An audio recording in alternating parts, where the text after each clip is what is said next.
Hello there. This is just a little heads up before things get going with this chat with Lee Jones, which is a really, really great chat. But it was that good. It went quite long. So this is just a heads up to say this is the first of two parts of this chat with Lee Jones. The next part will be available next weekend. So keep an eye out for that. But for now, here we go, Mr. Lee Jones. Speak their names with pride forever, marching with a mighty army, Wrexham. Hello and welcome to episode 7 of the Wrexham Legends Lounge podcast. Myself, Andrew Ballard, in association with Hill Street Social, Deep Breath. And joining us this week is former town striker Lee Jones. Lee, how you doing, mate? I'm very good. How are you? You okay? Yeah, cracking, mate. Thanks for coming to join us. I was just saying then before we started recording that you're the first striker to come and join us on the pod. So yeah, nice little privilege. Honor. Yeah, an honor to have you. Thank you very much. There's a whole lot to talk to as well. We've got obviously your time at Wrexham, which was 4 spells across, I guess, 12, 11, 13 years in total. It was a fair while, I think it was. And getting to move to Liverpool and getting to spells at other clubs like Tranmere, Barnsley.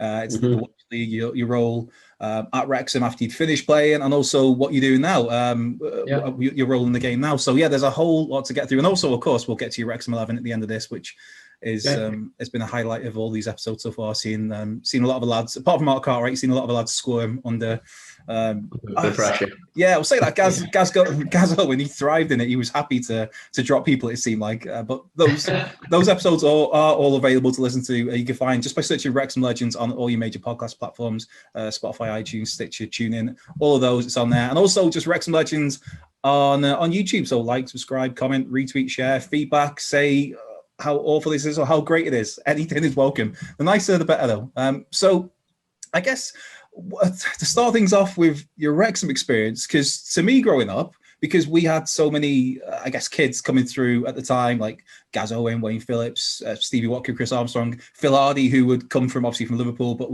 came through at Wrexham, where we had all these young lads who were 17, 18 when they got into the team. It only was years later I realised that you weren't one of those players. You've been, because you were at Lex first and then came to Wrexham as a 17-year-old. That's it. Yeah. How was that, making that move? And at 17 as well, to go to a professional football club from Lex? Yeah, I think, well, obviously when I was playing, I always say, well, when I was playing back in time, you think, Jesus Christ, it was that long ago. There were no academies, there were no academies, there were no centres of excellence or anything like that. And I sort of obviously always wanted to be a footballer.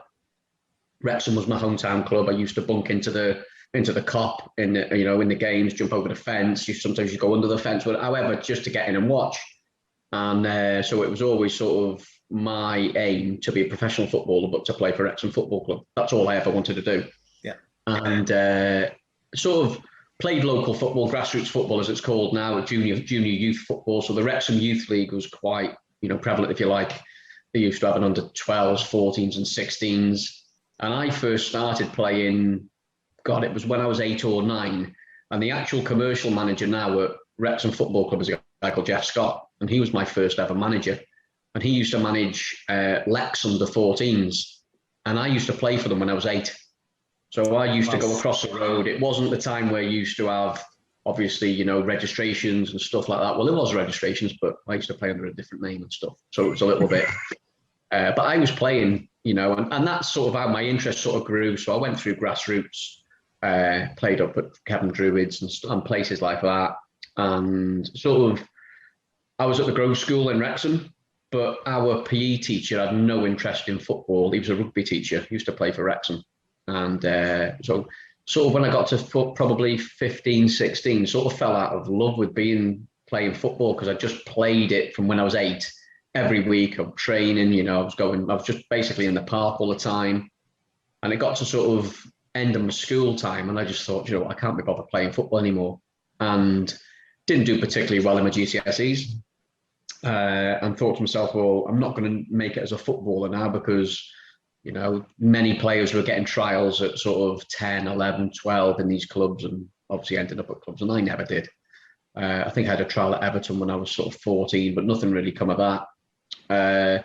So, as I say, didn't do great in my exams, and I ended up going to Yale College. And there was a guy there, PE teacher called Mr. O.M. Edwards. And back in the day, all the sort of people would know who O.M. Edwards was. He was, very well thought of around the Wrexham area. Used to do a lot with Wrexham schools and stuff. And I was doing PE as one of my resits. And this one particular occasion, he said to me, I'm short for the football team on Tuesday. Can you come and play? And I said, I just don't want to. He said, listen, it'll help out with your results, should we say, at the end of the year. He said it'll be beneficial. So I was like, well, yeah, okay, that's what I'm there for. So I ended up playing a game against Connors Quay High School, I think it was. And I think we won the game, and I think I'd scored one. And then about 3 or 4 weeks after, we were in the next round of this cup competition. And again, he said to me, I need you to play. And I said, I've done one game. I just don't really want to play. I made an excuse that I was walking the dog for my mum and dad, so I couldn't train at lunchtimes. We didn't even have a dog. I was just doing everything I could to get out of it. So anyway, I ended up playing in this game for Yale College against Lex. It was like the Welsh Youth Cup, I think it was.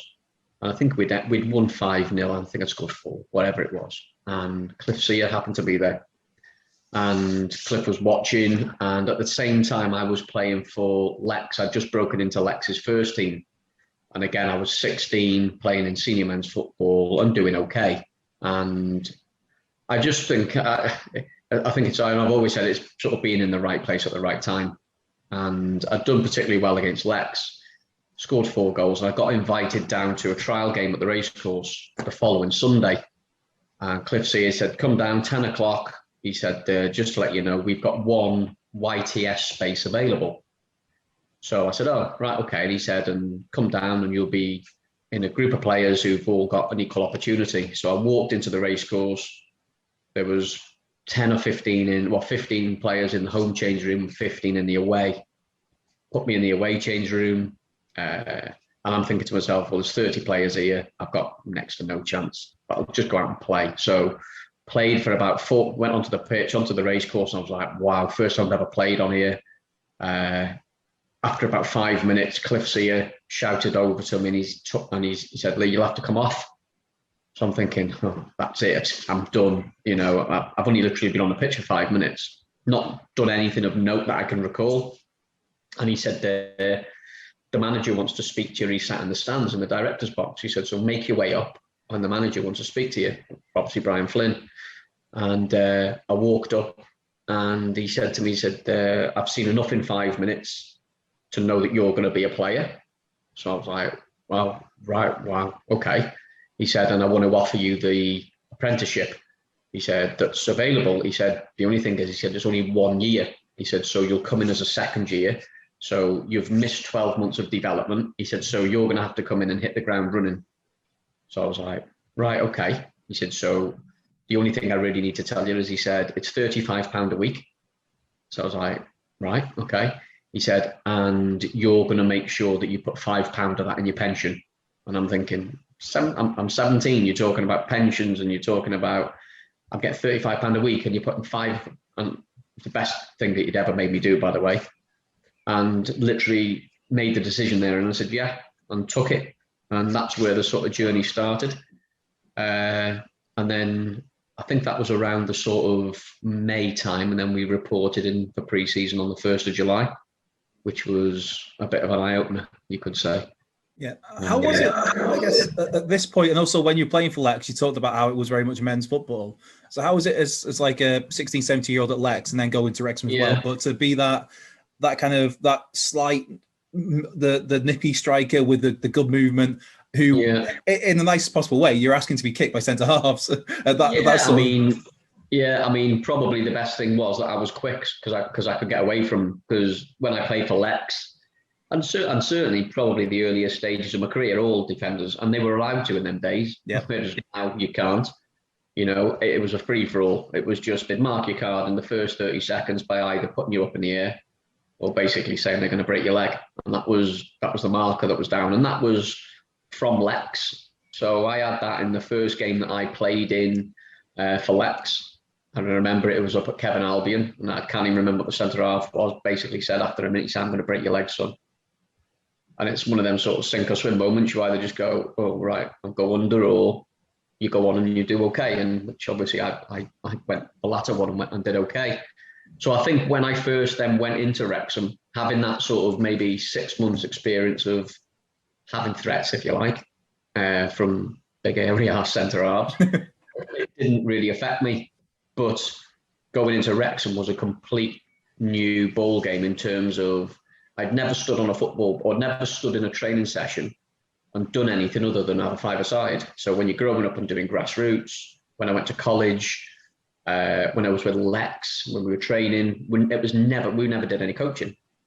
And then it was when I first went to Wrexham that Brian Flynn, Joey Jones, Kevin Reeves, then there was obviously Cliff Sear, who was our youth team manager, with Brian Prandall and Idris Price. And it was like, right, stand there, and this is what you've got to do to be a centre forward. So Brian Flynn would tell me which runs to make. Joey would tell me how to get away from defenders. Kevin Reeves would tell me, because obviously he was a Man City centre forward, how to back into players. And then I would have Brian Prandall, Idris Price and Cliff Sear telling me that if I don't listen to them, then I'm out the club. And it was sort of, that's the level that you've got to get to. So we had at the time, and I look back at it really fondly now, we had a fantastic mix of staff, if you like, at the football club, you know, from Brian Flynn, as I say, to Joey, who was the motivator, but was also like a second father to me. You know, and I still say it now, you know, he was on the pitch and off the pitch, he was like a second dad.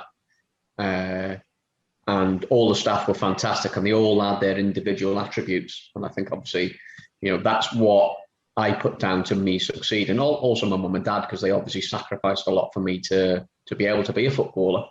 But certainly that first 12 months at Wrexham was invaluable in terms of how they shaped me as a person and a footballer.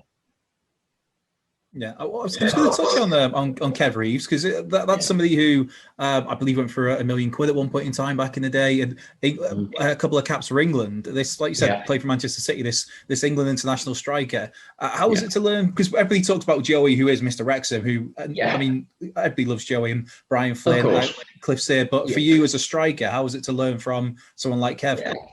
Well, and again, like you've just said, like Joey was a European Cup winner, a defender. Yeah. So I sort of related to the centre forward in terms of Kev Reeves. Obviously, Brian Flynn was a record Wales cap holder for the midfielders. So Kev Reeves was my natural sort of go-to for improving my game. And I'm still the same now. I'm still, you know, slight, if you like. I put a bit of weight on, but back in the day, there was absolutely nothing of me. There was an ounce of fat on me. And Kev Reeves would say to me, he said, you cannot get into challenges with centre halves. He said, because you physically can't. He said, so you've got to think of a way to impose yourself on a game of football, but not get involved in any of the physical side. So he said, how do you think you're going to do it? He said, and I was like, well, I'm quick. And he said, yeah. He said, but you can be quick and come to the ball and still get smashed up in the air, or you can be quick and you can run in behind teams and they can't catch you. He said, so that's what you need to look at and improve on. And that was sort of daily occurrence. But then I would speak to the gaffer, to Brian Flynn, and say, what would you be looking for from me in terms of the runs I make? If you're playing me the pass, do I just run straight? Do I curve my run? Do I come short to go long? And then I would also speak to Joey and say, well, Joey, if you were marking me and I did that, what would you do? So there was all, you know, it was just invaluable, and I learned so much. I mean, I was only there probably maybe just over 14 months before I went to Liverpool, but I learned so much from the three of them, and from Brian Prandall, as I say, from Idris and from Cliff.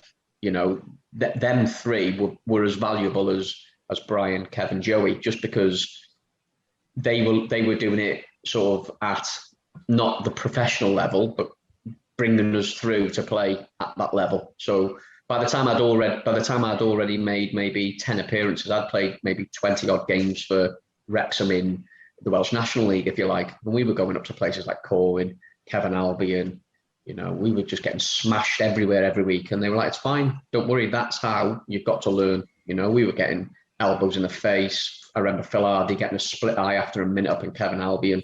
And Brian Prandall was like, this is football. You either deal with it or go and find another job. And that's how it was. And as I say, I can't thank them six obviously enough, because they shaped me, as I say, for sort of the person and the player that I become. Yeah. But if I didn't have that grounding, then who knows what would have happened. I was talking to Gazone about this, about how you talk about going up to play these games in the National League, and obviously we had the reserve team then, there was the Pontins Leagues, there was this kind of structure in place where there was almost a gateway to the first team. There was a very clear path that you go through. And as Gaz had pointed out, if you get a few games as an 18-year-old, a 19-year-old in the first team, and you drop out after a couple of games, you go back to playing reserves, and you're still always, there's always that football there. There's always that men's football. So that's something that's maybe a lot, obviously Wrexham, we don't have a reserve team at the moment. Is that something you think is massively missing? Yeah, I think football suffers. I mean, obviously there's a lot of money in the game now, and that's to the detriment of the sport, if you like. But I also think that scrapping the sort of apprenticeship scheme was the worst thing that's ever happened in football. I mean, we would do so much off the field in terms of, cleaning the toilets. And I mean, it's menial tasks, so cleaning toilets, cleaning the baths, pumping the balls up, cleaning the bibs, sweeping the floor, all that kind of stuff. But it's all them fine details that make you become a better person and a better footballer. So Cliff Sear would come in on a Friday afternoon, and we would do all the jobs, and all the apprentices would have different jobs to do. And even if I'd been in the first team, or Phil Hardy, because Phil had played probably 10 games and then came back, even though he was still an apprentice, the first year that I was there was his second year. And he was sort of not like the leader of us as a YTS group, but sort of because he had played in the first team, he was well respected by all the lads, because that's where we wanted to get to. But Cliff Sear would come in on a Friday afternoon and say, right, lads, do the jobs, and I'll come and check them in a couple of hours. And if you hadn't done them, he wouldn't dig me out, and he wouldn't dig James Kelly out or any of the other lads. He'd go straight to Phil Hardy, because Phil had played 10 games, and he goes, listen, the standards that's needed to play at that level. And if you're taking shortcuts by not cleaning the bath properly, by not pumping the balls up properly, by not cleaning the floor properly, then you'll take shortcuts on the pitch. So that got us all together. So Phil would then speak to us as a group of players and say, right, listen, this has got to be better. And it would drive the standards up.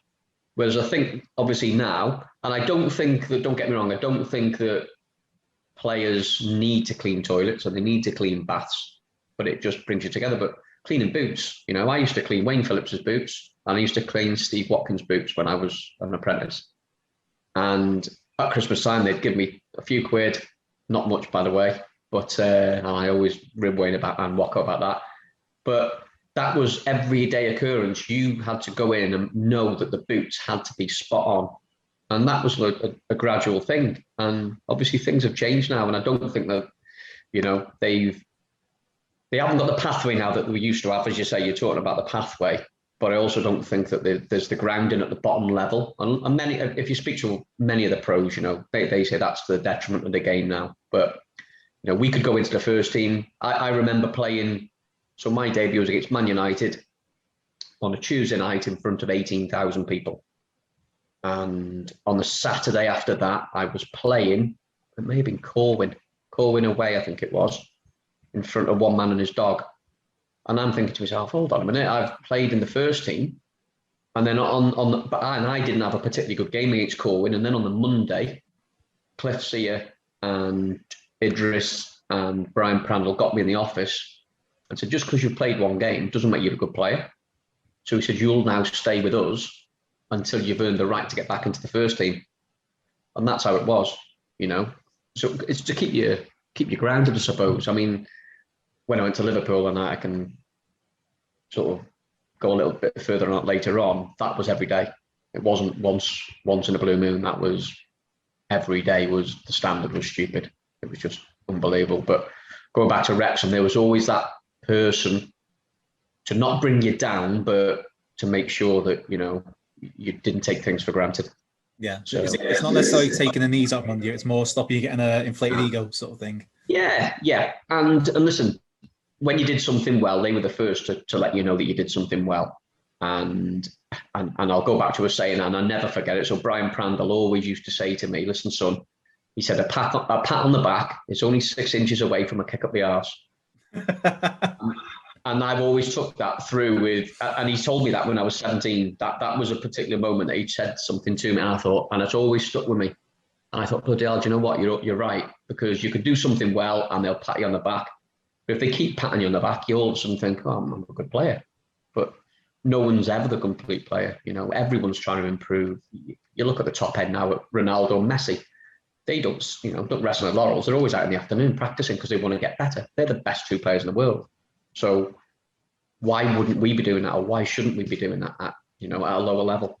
Yeah, and you mentioned it there. You touched on it about your debut against Man United in the Cup Winners' Cup, which it's weird to think of now, because I remember going to European games.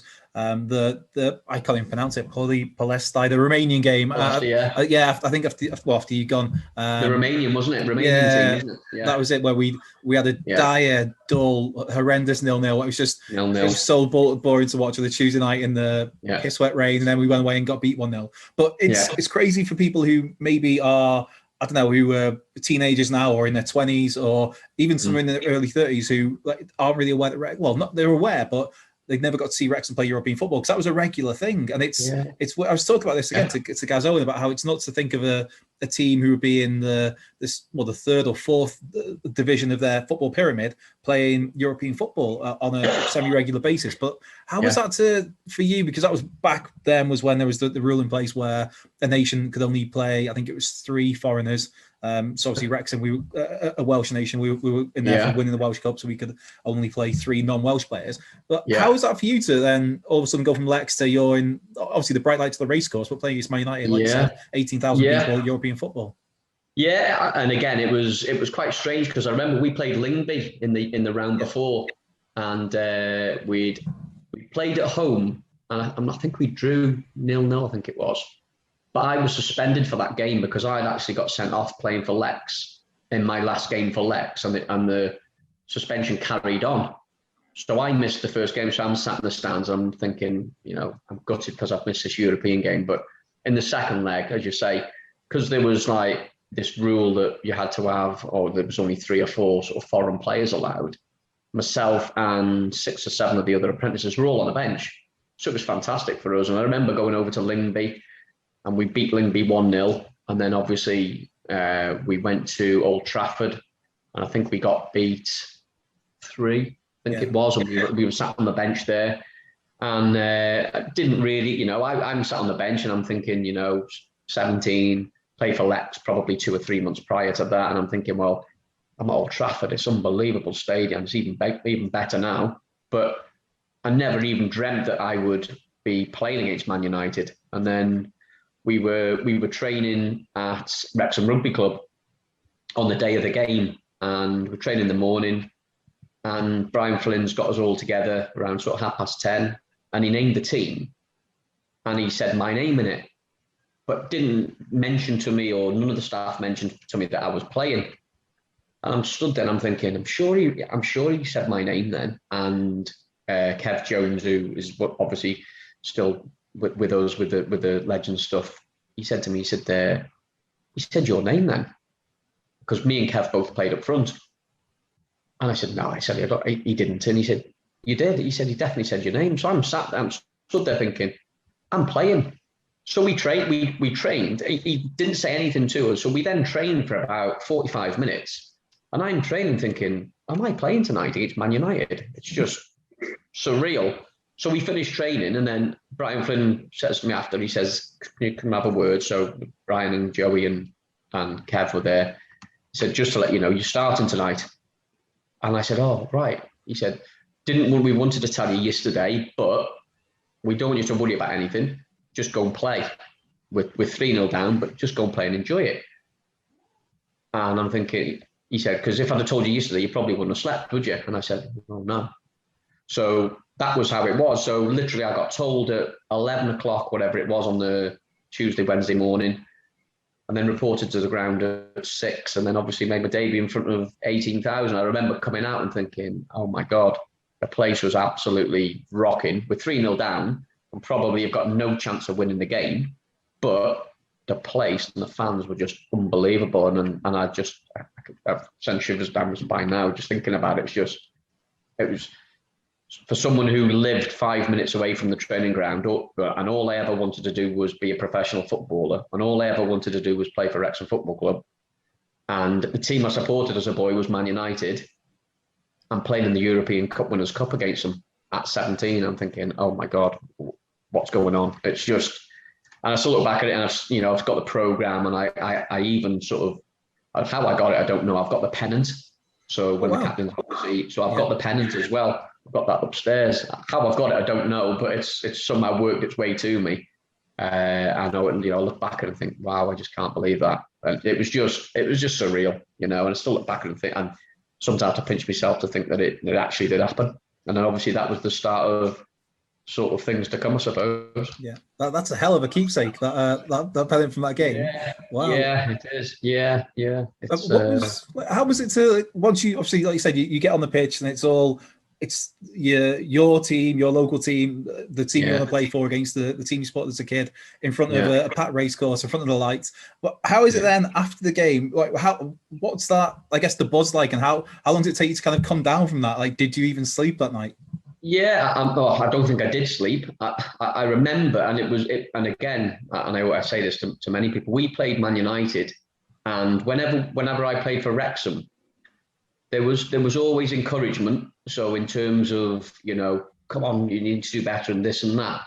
But when we played Man United, I was stood there and thinking, and Steve Bruce was hammering Paul Ince. Paul Ince was hammering Les Sealey, and I mean proper verbal abuse. And I'm like, is this what actually goes on at the top level? And I sort of couldn't get my head around it. And obviously after the game, I sat and spoke to Joey, and I said, listen, that's how cutthroat it is, And it's not, if I give a pass away, Joey would shout, "Lee, come on, you need to do better, mate." But in that game, if Danny Wallace, who was playing at the time, and I'd give away a pass, Paul Ince verbally abused him, to get the better out of him, and Gary Pallister and Steve Bruce, and they were just absolutely ripping each other. I'm thinking, wow. When I got to Liverpool, I then knew that was the norm. Yeah. But as a 17-year-old making his debut, it was a little bit, wow, these are Man United players, and they're just absolutely abusing each other. They hate each other. Yeah, it was pretty much that. Yeah. And then obviously after the game, sort of it was a bit of a come down the day after. And as I say, I think on the Saturday, I played in the Welsh National League somewhere. I'm almost sure it was at Corwin. I'm not 100% sure. So I'd gone from playing against Man United on the Tuesday or the Wednesday, and then playing at Corwin. And then I made my league debut away at Northampton, I think it was, which was on the following Friday. So it was sort of, I'd gone from a high to a bit of a low, and then back up to a high again. So, but that was the way that the lads, certainly at Wrexham, they did it, the staff did it. But they could as well, because the year that I was there, the following year after the Man United, there was no relegation. So obviously Brian Flynn then put his trust in all the young lads, himself, Gaz, Wayne, Jonathan Cross. We had a lot of Stevie Watkin and a lot of young players who basically for 12 months were given free rein on the pitch and no pressure. So it was a good grounding. Yeah, I loved the place. Yeah. In terms of the grounding, though, you're saying about going from Man United to say Corwin, whoever it would be. Yeah. Do you then get that, I don't know, like you said, the big hairy ass centre-half who's behind you going, all right, superstar, play against Man United, did you, in the week? I can't honestly think that it happened, if I'm being... It probably did happen. Yeah. But I don't recall anything like that on the Saturday. I remember playing at Northampton, and the centre-half at Northampton booting me up in the air after about 5 minutes, just because I was a young lad. But that was the norm, Joey used to do it to the opposition as well, and it was just, that was the norm back then. You could get away with 3 or 4 really bad challenges before the referee would even speak to you. And that's how it was. And obviously football's changed now. There's a lot more cameras. You wouldn't get away with a tenth of what used to go on. It used to be stuff off the ball, so the ball there'd be a corner at the other end, and someone would be marking me on the halfway line, and someone would throw an elbow in the side of your face, and nothing would happen. Yep. You'd say to the referee's looking at the other end, the linesmen are looking at the other end, and they're not, just get on with it, because that's how it was. Whereas now, you can't breathe without anyone falling over. it's changed massively. Yeah, what was the mentality like then back then with the squad that you're in at Wrexham at that first spell? Because, like you said, there was all these young kids that it was basically just like a free hit that season where it was a case of, no relegation, let's give these lads 20, 30, 40 games, whatever it is, get some experience. But there was the mix of the older heads there as well. There was a Joey, I'm trying to think if Alan Kennedy might have been there by that point. But like Andy Thackeray, people like that. Was, Andy Thackeray. How was that then, just that mixture of the kids and that older head? It seems like a really good mix on paper. Yeah, it was a good mix. I mean, there was a few we had a few issues later on with the captain at the time was John Bowden. Yeah. And Joey, we lost one game, whatever it was middle of the season and we'd lost one game. And obviously there was 7 or 8 young players playing. And John Bowden came in after the game and started digging out all the younger players. Basically saying, he said, they're not good enough to play for the football club. They shouldn't even be playing in the football league, this and that.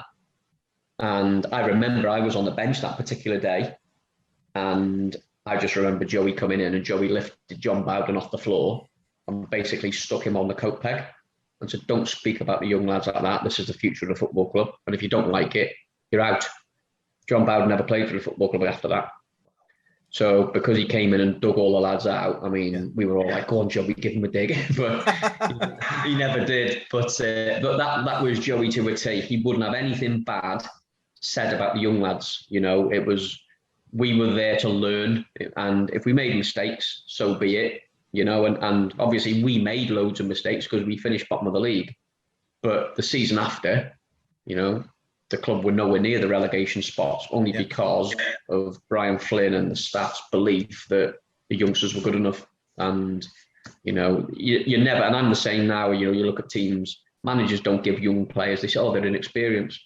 They're never going to be experienced or get experience unless you throw them in and expose them to men's football. And some will sink and some will swim. But it's having that sort of belief. And yet it was a free hit, If we probably could have got relegated, would Brian Flynn have still thrown in the young players? Yes, I think he would. Would he have thrown in as many? Probably not. And we'd have probably, instead of playing 30 games, only played probably 10 or 15. But he still had that in the belief that the young lads were good enough. And that's what went on, and that's why the club was successful under Brian Flynn, because he had belief, and obviously and the others, Joey and the other staff, because he had belief in us. Yeah. So, but it was like you said, he carried on doing that even when it was the years after that, whether it was Mark McGregor, Neil Roberts, Neil Wainwright, someone like Scott Williams, he'd come in and maybe didn't quite hit the heights of those guys, but he was given a chance in there. Yoza, obviously, he'd come into the middle of the park. So Brian Flynn seemed to be all about just giving the young lads a go, bringing Darren in from Norwich and throwing him straight into the fire. Yeah. Well, you look at the story with Chris Armstrong. Chris Armstrong was on a similar path to what I was. He was packing chickens in Fly in a factory, and they pulled him out of the chicken factory to come and play. He ended up going to sign for Millwall for something like 125,000. Ended up at Palace and Tottenham for worth millions. Yep. That's just one of them. Lee Trundle's another example later on. Playing at Rill, goes on, and Trunds is arguably one of the most skillful players I've ever played with. But that's what they used to do. They used to be fantastic at it. They could spot something in somebody, even though you weren't anywhere near the finished article. And as I say, they took me off the pitch after 5 minutes, and I'm thinking I'm done in my trial game. But they saw something in that 5 minutes to think he's got something. And again, and that's the way that they've done. I'll tell you a story after about Carl Connolly. I don't know whether you know the story about Carl Connolly when he signed for the football club. So he'd come on trial. He was playing for a team called Napoli in Sunday League football in Liverpool. And honestly, it was one of the funniest things I've ever seen in my life. So I played up front with him in a reserve game up at Lex. That's where we used to train. And then the week after, he got invited back, and myself and Joey was sat it was the Marston stand, the border stand. I can't think what it's called, Rex Rent stand or something it's called. There's many different names. So we were sat in there watching a reserve game against, I think it was Carlisle or Darlington or something like that. And Carl's playing. And Carl's dad and brothers were all sat in the turf, but you could see the pitch at the time. So there wasn't the Price Griffith stand there, the Mould Road stand. So they're all sat on the veranda drinking beer, while the game's going on. And Joey's saying to me, he said, "Oh my God," he said, "Do you know what?" He said, because obviously Lugger, we used to call it, if Lugger scores, he said, it's all going to kick off. And he said, look at his dad. He said, look at his brothers on there. He said, they're absolutely leathered. This is 2:00 on a Wednesday afternoon. So about half an hour after, Carl scores. So Joey went, here we go, like this. Next thing, you see them coming down the stairs with pints in their hand. They jumped over the fence, over the advertising boards. There's beer everywhere. There's only 4 of them. There's beer everywhere. And they're doing forward rolls and stuff on the pitch. And I said to Joey, I was like, are you going to sign him? Like that. He went, good player, isn't he? I said, yeah, he's very good. He said, we'll have to get some lager in for his dad and for his brothers, though. And that was how they signed him. You know, Carl Connolly from Napoli in a Sunday league. And he went on, and what a career, you know, obviously King Carl, they call him, and he's well regarded as one of the sort of Wrexham legends, you know. And you just look at it, how do they discover Carl Connolly? Yeah. Crazy. You know, it was crazy how they did it, but they had that knack. The staff had that knack of identifying, you know, players from little bits and pieces, and gambled on giving them opportunities. You know, they could have brought Carl Connolly and never given him a game, but they gave him a game and said, right, go out there and go and play, and so let's see what you can do. And the rest is history, I suppose.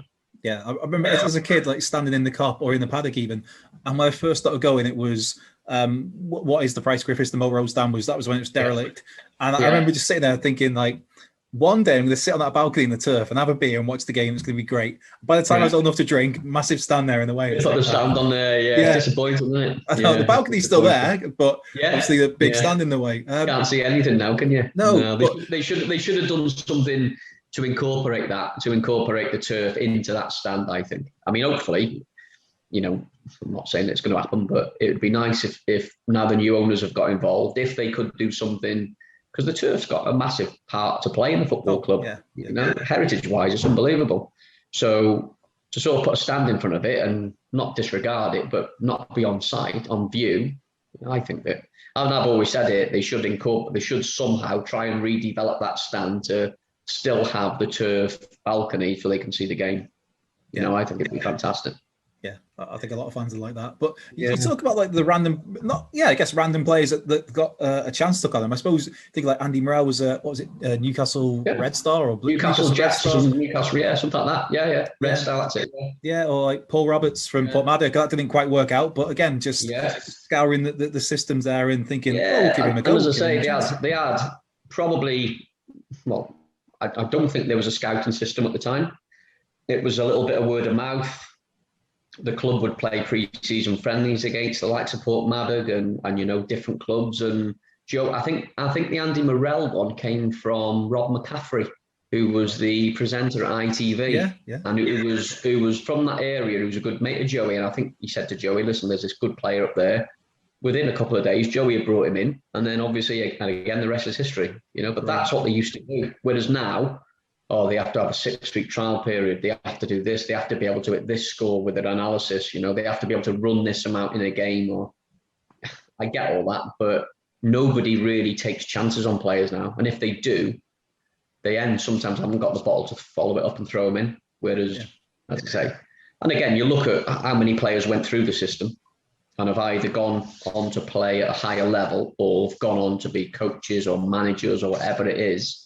You know, they've all gone on and been really good people and really good players, you know, so it's testament to the staff, as I say.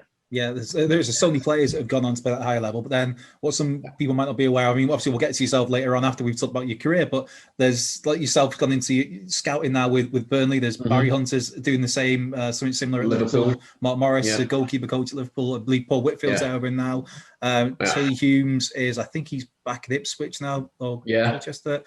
But so there's all these former players who've gone off elsewhere into other clubs after their careers come to an end. It's as well as obviously look at the people who went on to play higher, like yourself, or someone like a Carlos Edwards who went into the Premier League. Yoza, it's the list is endless. You know, the list is endless. If you went back and looked at all the players who sort of played in that era, if you like, and to a certain extent the lads who played in the promotion winning team that I was in, they've all gone on and been. You know, they've all gone on and had good careers, you know, at whether they've stayed in football, whether they've done something else, they've all gone on and been good at what they do, you know. So as I say, it's like I said to you before, the first thing I said, they don't Wrexham many years ago, it wasn't just making them be a good football, it was making them be a good person as well.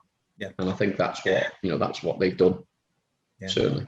Well, it is like, because you're revered as this legendary Wrexham striker, and you are, but it's that first spell was, when you look back at it, it was ridiculously short. It was like basically a year, and then straight away. So you've gone from, in the space of essentially 12 months, you've gone from Lex to Wrexham to then, hold on, Liverpool are knocking on the door. And it wasn't, obviously there was the West Ham goal, which is revered in Wrexham folklore, but it wasn't just that. I think it was, got written down there somewhere, 16 goals in 34 starts as a 17, 18-year-old in men's football, in league football. That's a hell of a stat there. So when did you how quickly did this all come about? The fact that you've made your Wrexham debut, you made your league debut, you've started to get a few goals, and then just this, I don't know, whirlwind of momentum that kind of came, and within a year or so, off you go. Yeah, as I say, I wouldn't say that I found it easy to make the transition from sort of Lex, if you like, to play in league football with Wrexham. But I didn't find it difficult. You know, it wasn't all of a sudden that I thought, I'm going to struggle to score goals.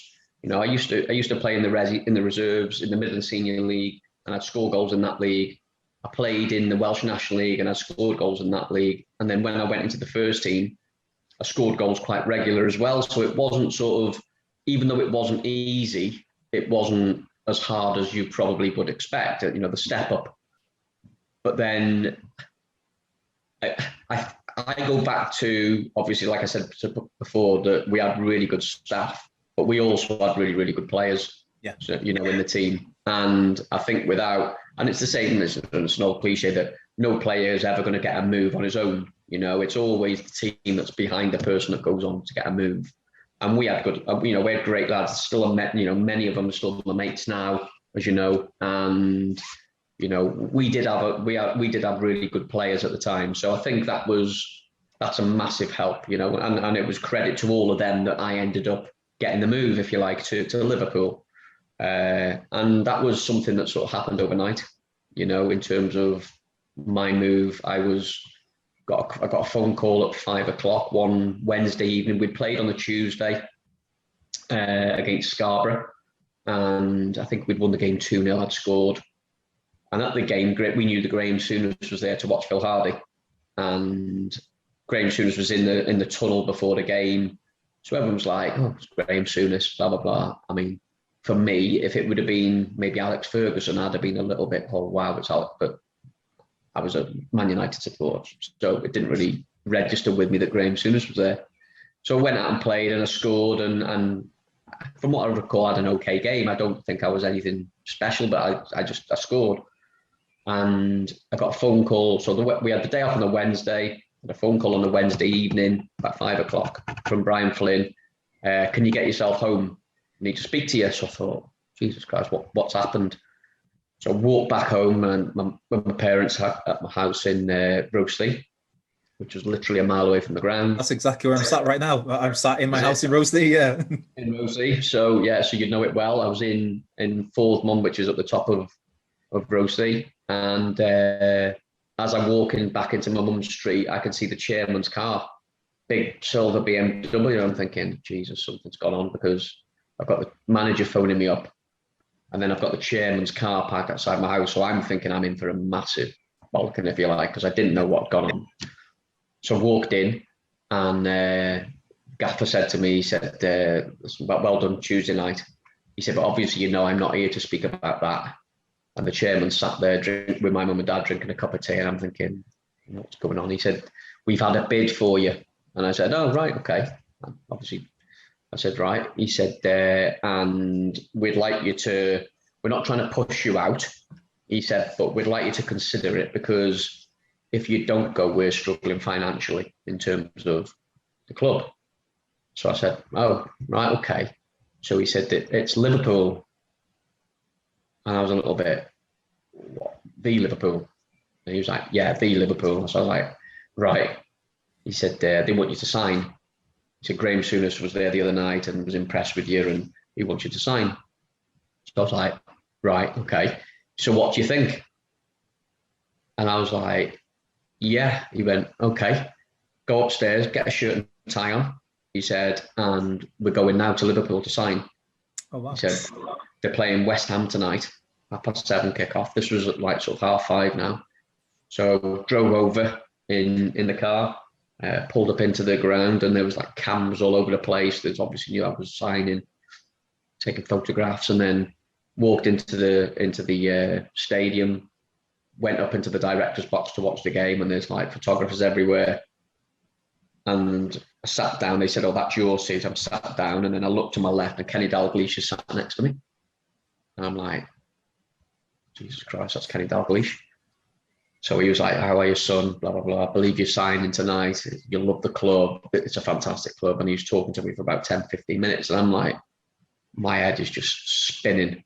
And Liverpool had played the game. They played against West Ham and they won 1-0. And then after the game, he said, "Listen, all the best." He said, "And I'll see you around." So I was like, okay. Walked back down into the changing rooms, had my medical. Ian Rush walked out the change room and he said, "I believe you're the new Ian Rush." And I was like, didn't know what to say. I'm thinking, Ian Rush had just spoken to me. That's all I'm thinking is, and he said, "You're not having my shirt," like that. And I started laughing and I went, right, had my medical and that was it, signed and done. And I didn't discuss any money, didn't discuss how long the contract was. It was only the day after that we were playing in a game at Coventry, reserve game. And I'd gone into Liverpool with a pair of boots, Puma boots that I'd had for 12 months.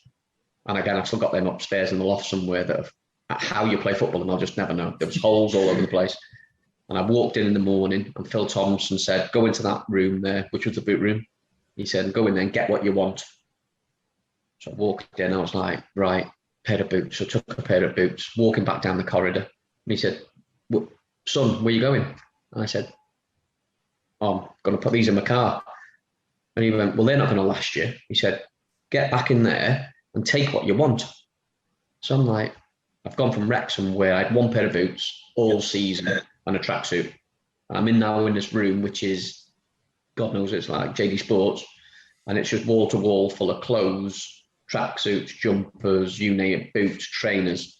He said, "Go in there and get whatever you want and put it in your car, load your car up." So I literally had about 6 back and 2 arms full of gear, put it in my car. And I've got in the car and I'm thinking, what am I going to do with all this stuff? So I thought, right, I'll drive back to the racecourse. So I drove back to the racecourse. I kept 2 or 3 pairs of boots and a couple of tracksuits for myself, and the lads had the rest. Because I just thought, what do I do with it all? Yeah. So, and that was the start, if you like. And then that night, we're playing Coventry in a reserve game, and I'm on the bench. And put me on with literally a minute to go.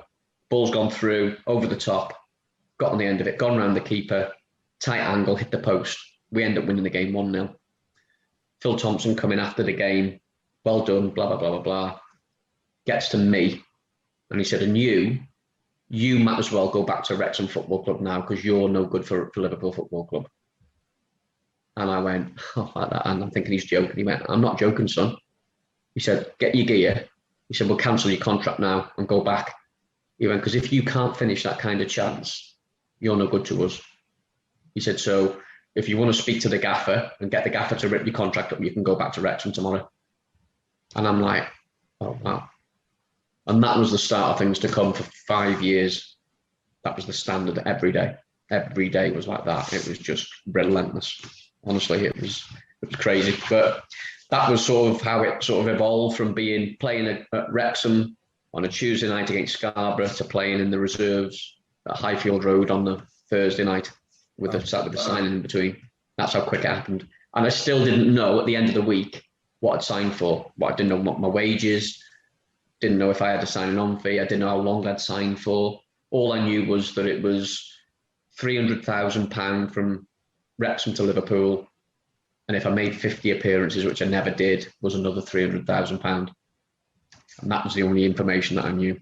It was only probably a week, 10 days after that I knew that it was actually what I was getting paid. Yeah, Crazy.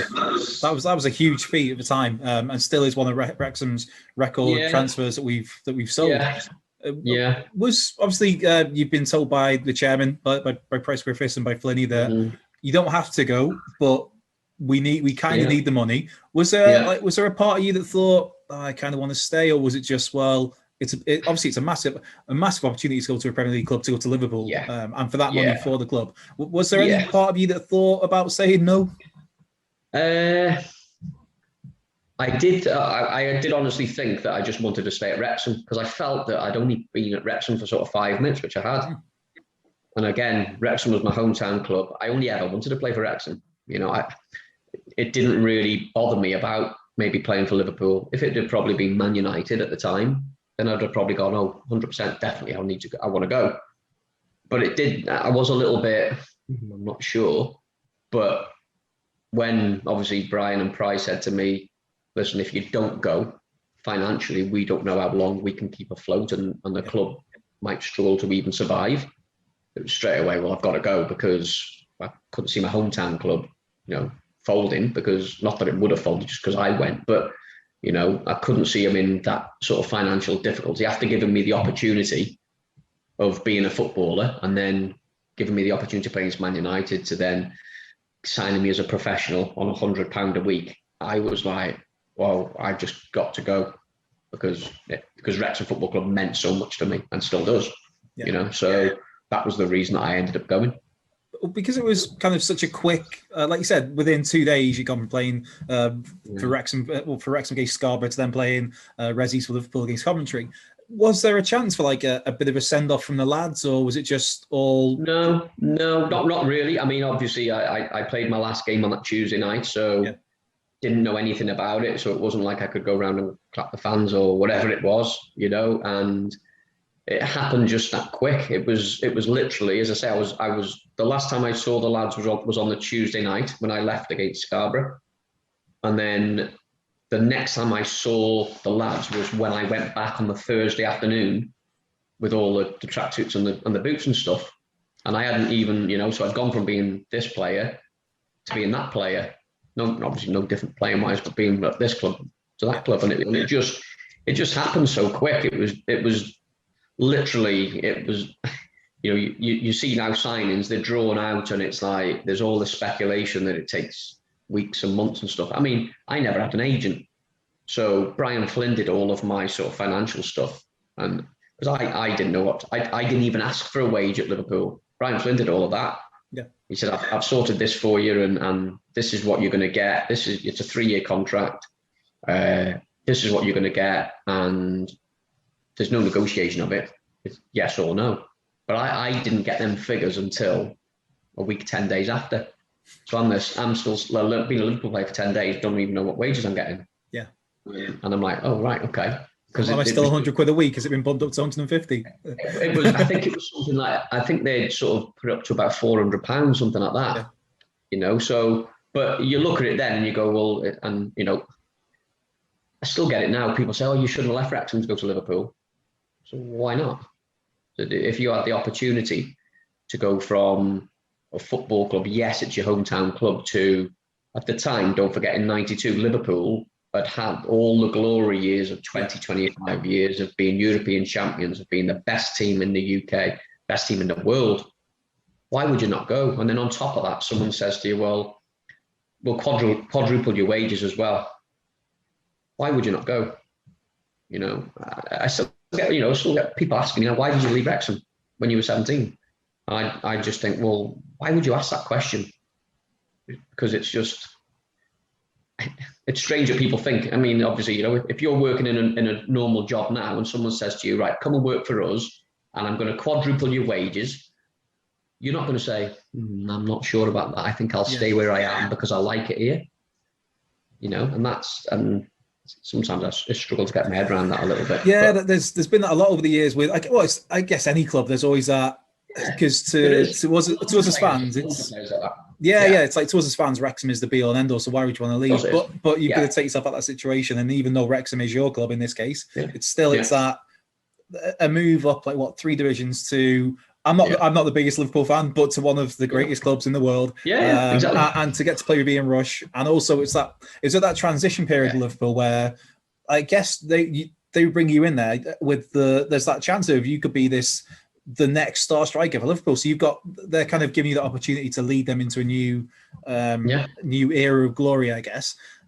So it's, and like you said, the financial side of it with to help out Wrexham. I remember at the time when Neil Roberts left, and I couldn't believe it at the time, he got a little bit of stick, and it's like, well, because Neil went, and I don't think obviously he went because he went to a high level with Wigan, he'd go on to play with Wales because of that, but that money went into building a whole new stand for us. So there's so many different angles of things. Brian Hughes left and went for £1 million, and they bought Colliers with it. Yeah. There's loads of loads of players that have been there, and I think you've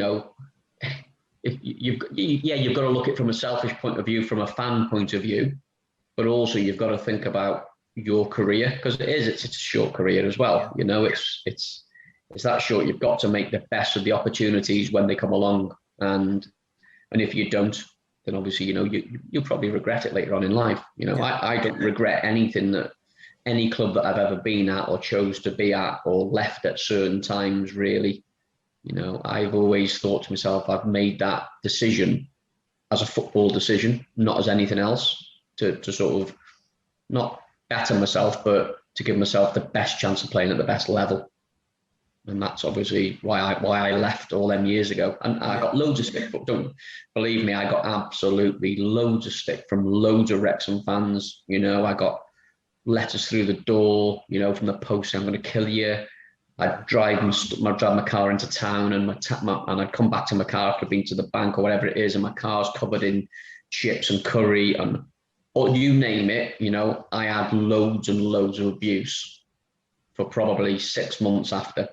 That's a reason that I don't live in Wrexham anymore, by the way, because I had to leave Wrexham because of the abuse. Stones through the windows, lived in Boris, loads of stuff. There's loads and loads of things I could tell you about. You'd go, wow, I didn't realise that. And that was a reason that I moved from Wrexham.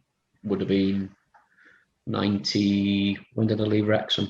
94, 95, I think it was. It was earlier than that. 93 was when I actually left living in Wrexham, because it was just got stupid, But, and again, there's loads of players that would probably say that who are in different clubs, and, but it is what it is. Yeah, I think with that, you talk about how you've got to take that chance when it comes. And I mean, to me, Cole Connolly's probably my favourite ever Wrexham player. But, and I've said this to him, I'd have happily had Cole Connolly play for Wrexham. Even to this day, putting his boots on at whatever it is, 50 something, I'm sure. To me, it's like I thought Cole stayed a little bit too long in terms of his career. Like, it was great for Wrexham, but he got his move to QPR, which is in the Championship eventually. But when you look at it and take yourself out of the situation, you're thinking, well, what if he'd have gone maybe 2 years before, and when he was maybe 27, and where that could have gone then? There's, instead of being loyal to Wrexham and staying with Wrexham, but from a career standpoint, you've got to look at that as the player and that the higher level they can get to and bet themselves. I guess. It. Yeah, well, and Gaz Owen's a prime example. Gaz could have left 3 or 4 times. Gaz had a testimonial, played 10, 12 years at Wrexham, whatever it was. Gaz could have left 3 or 4 times and gone to bigger and better clubs. Gaz chose not to, but that's Gaz's choice, and no one can say that he made the wrong decision, because he's a Wrexham legend now. It's he's very highly regarded. But as Gaz got it in his mind, is he thinking, I wish I'd have gone then, because I'd have tested myself at a higher level? Who knows? Gaz could be totally happy that he stayed where he was all his career, and he loves Wrexham to bits. The same as what I do, but I just chose a different path, and many players did the same as what I did, and many players chose the path that Gaz did as well. Yeah. And what we talk about Gaz before we get fully away from that first Wrexham spell. That ball against West Ham and that goal against West Ham is just... I miss it. That wasn't even meant for me. I always wind him up. I said that was a pass to Stevie Watkin that was over it. I made it look a good ball. But that was part of his logic, was that when he talked about it when he was on, because his chat was a 2-part, I think it was the first part of the chat, he talks about it, about how when he got the ball and he hit it, and he said he saw you going, and he's like, well, Lee's going there, he's going to have the legs on Tim Breaker as the final man. But if the ball doesn't go, what goes out short, and he can get it. Yeah. So it's kind of hedging his bets, really. Yeah, to be fair, Gaz was unbelievable passing the ball. And I always knew whenever Gaz picked the ball up, whether it be anywhere in the 18-yard box, roughly where he was when he made that pass against West Ham, or anywhere in the middle third, if I made a run, he'd find me. And, joking apart, it was a fantastic pass. I obviously think it was meant for me, because if you have a look at the trajectory of the ball, it was well over Stevie Watkin. Yeah, it was in between the two. It was in between Tim Breaker and I can't think what the other defender was. What his name was? Colin Forster. No, Breaker Foster. Yeah, Colin Foster. Yeah, in between them, and then obviously he gave me a pretty easy task to just go through and put it in. Although it did bobble a little bit, and it did seem like an eternity when it came off my shin, if you like, or top of my ankle. That I think if I'd have hit it well, I'd have probably missed. Yeah, looking back at it, but it was a scuff shot, went under McCloskey's arm. But from the moment I hit it to the moment it went in, it was just like time stood still. It was just took an age. But then obviously that relief when it went in. But I felt hard done by in the second leg, because I felt that we should have given the opportunity. We should have beat West Ham. Tim Breaker obviously bringing Carl down. It was a sending off. Never, and how it never was, I don't know. And we end up losing from a corner. So it was disappointing the way that we went out, but in terms of looking back, and certainly that helped my move, if you like, because obviously it was being sort of match of the day and stuff like that. So it was, I like to say it was a good pass from Gaz. Yeah, a hell of a ball, a ping, I believe they call it. Good ping. It was. Yeah. When the move came about then to go to Liverpool, was there any other interest? Because I'm sure I read a story at one point, or heard a story at one point, that maybe Man United had shown some interest at all. Was there anyone you knew about? I found out later that Liverpool had obviously signed us, but I think it was Brian Flynn that had told me later on that Alex Ferguson at the time had gone away for 4 days. And he had inquired about me prior to me playing that week. And apparently he had said to Brian that, don't let him sign for anybody. I'm away for a week. And obviously, we would be interested in if things evolve, if you like.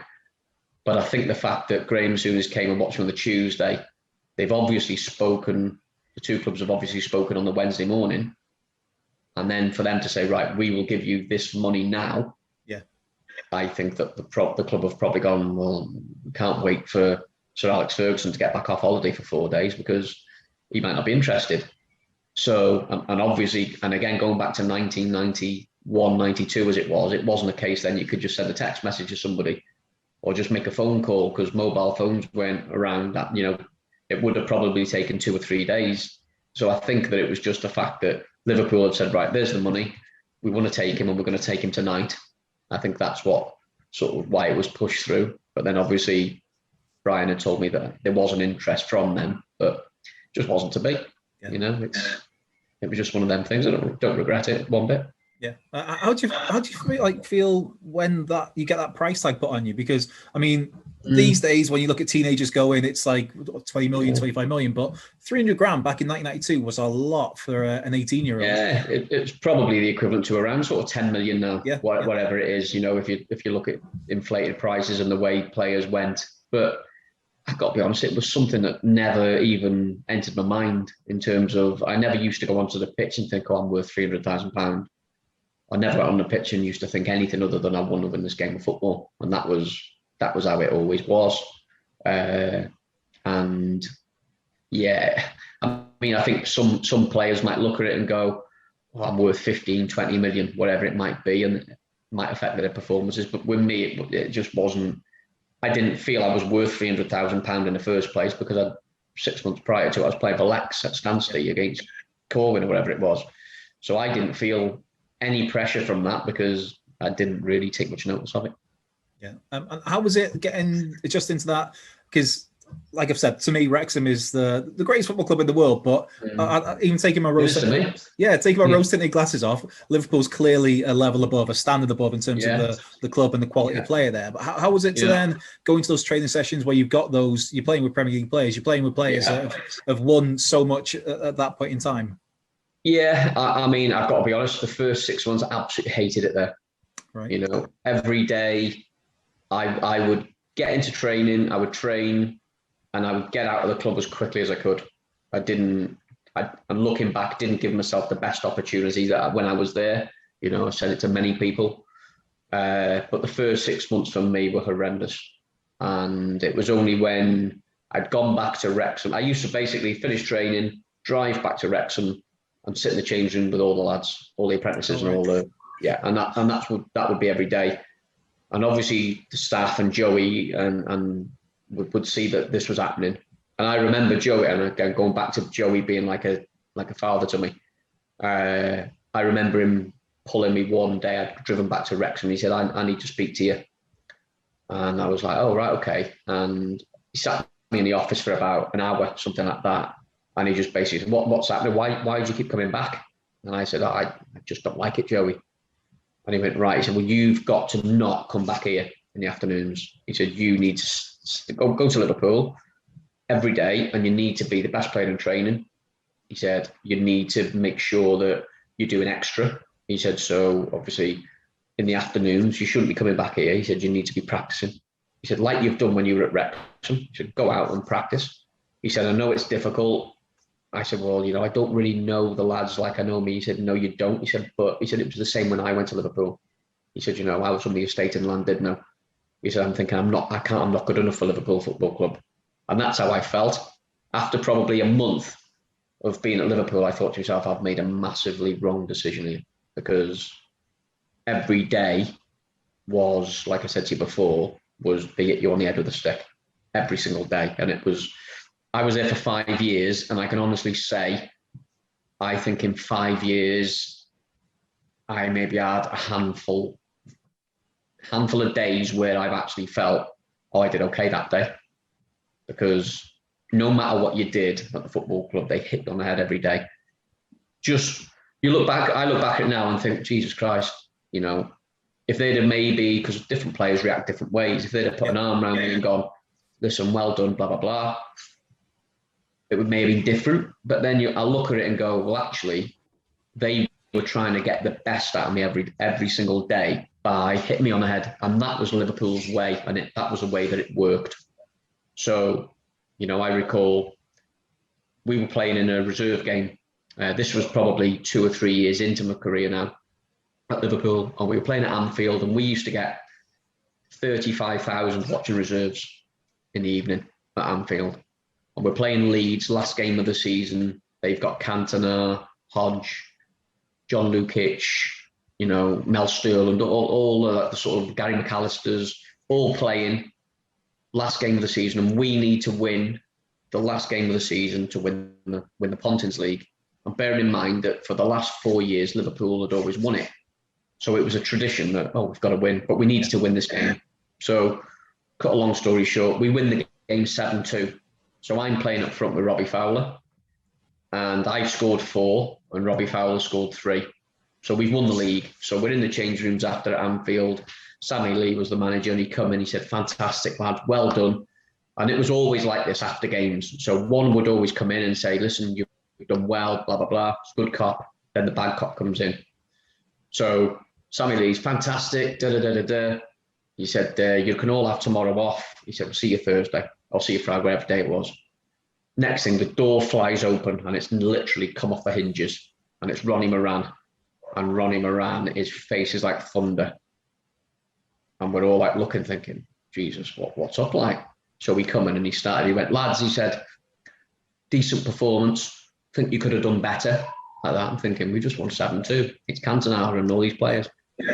So he goes round and he points at me, and he went, how many chances did you have today, son? So I said, about 6 or 7, Ronnie. And he went, how many did you have, son? So he points at Robbie Fowler, and Robbie Fowler went, yeah, maybe 6 or 7. He went, well, scoring 4 and scoring 3 is not good enough for Liverpool Football Club. He said, so you two tomorrow, you're in with me doing shooting. And he points to the goalkeeper who's like stood in the corner, who hasn't even come on. And he went, and you've done nothing tonight either. So you're coming in shooting in the morning as well.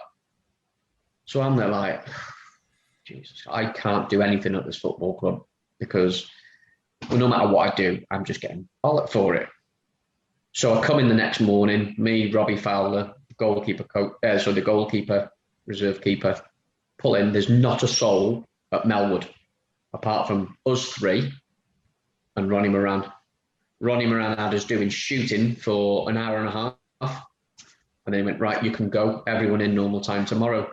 So everyone's off, and I'm in doing shooting. I'm thinking, do you know what? I can't work it out. But now I look back and go, Jesus Christ, I know why they did it. Because the standard of Liverpool was not a standard of anywhere else. It was always this up here. I was probably playing to there, and they wanted me to get above the level. So by hitting me with a stick every day, they were doing what they'd done with Kevin Keegan, with John Tosher, with Ian Rush, with Dean Saunders, and they were doing it and following it with me. But when you're actually in it and you're in the midst of it, you just think you're getting it on their head on the stick every day, bang, bang, bang, and that's how it was, you know. And you could train every day, and I'd come off training and I'd think, oh, I've had a good training session there, and I'd walk past Ronnie Moran, and he'd go, "Still never be as good as Ian Rush, son," like that. Wow. And I'd be like, wow, I think I've had a great training session, and I've been doing a shooting session, and I've scored loads of goals. But it wasn't him saying to me, well, you know, you're crap. He was wanting me to go, right, I'm going to show you, and I'm going to get to the next level. I sort of look at it and think, now, he was right to do it. But at the time when you're in it, you just think, I can't do no right. And I used to say that to Joey. I said, Joe, and I'd go in and say, Joey, I said, no matter what I do, you can't win. He went, that's their way. He said, the time to worry is when they don't say anything to you. He said, when they just ignore you and they don't say anything to you, you're done. Yeah, they're giving up on you then. You're finished. They give up on you, move on. Said, while you're getting the bollockings every day, take it, work harder. And that was it, you know. But that's how it was. You know, it was every day. But when you're in amongst it, it's difficult.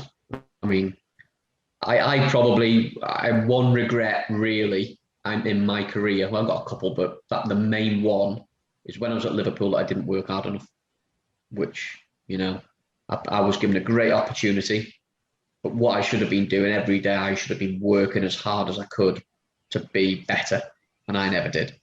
You know, I probably got to a point where I thought, I've done enough, I'm at Liverpool now, but it was never enough. It was always, you know, got to get to that level, next level. So, but as I say, I don't regret it. And there we are. That seems as good a time as any to put a cork in this, as I guess the saying goes. There's still just over an hour left of this conversation with Lee Jones, but that will be available next week. There's so much more to talk about. There's his 2 loan spells at Wrexham before then signing permanently under Dennis Smith and helping us get promotion to what will be now League Two. And yeah, there's just so many other different elements and angles to cover with Lee Jones. There's his involvement in the Wales camps, a couple of caps he got for Wales. There's how things came to an end at Liverpool, which Graham Souness seems like an interesting fella, should we say? And also, there's questions from fans for Lee, and there's his Wrexham 11. And this is somebody who's had 4 spells at Wrexham over the space of 11, 12 years, as it were. So there's a lot of players to pick from. So Lee picks his 11 of players involved in his time at his times at the racecourse. But that is all next week. Thanks for listening. Be sure to like, subscribe, comment, all that good stuff. Retweet, share the love, spread the love, feedback, reviews, all of that is welcome. Thanks for listening, and I'll catch you next week. Wrexham is the name. Wrexham, Wrexham.